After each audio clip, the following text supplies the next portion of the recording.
А это А, О это О. Здравствуйте, ребята! Это ваша учительница Талжан. Сегодня наша тема, короткая тема про букву А и О. Почему мы должны затронуть эту тему? Дело в том, что русскоязычный человек, когда говорит на казахском, называет какие-то вещи, он чаще всего превращает букву О на букву А. И наоборот, букву А на букву О. Ну, это связано с особенностью русского языка, потому что чаще бывает так, что в слове пишется буква О, но мы его произносим как букву А. Например, дерево пишется дерево, мы произносим дерево.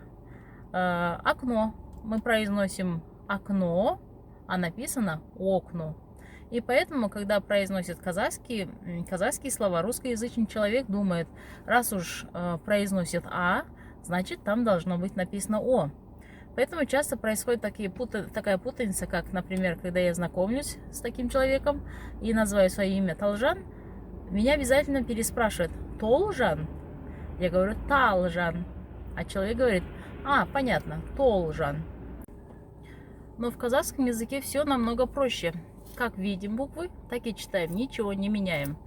Это будет не только правильно, но и даже нужно, потому что когда меняется одна буква, может поменяться целый смысл слова. Допустим, слово орман, если мы прочтем как арман, слово превращается в другое слово. Допустим, орман это лес, арман это мечта.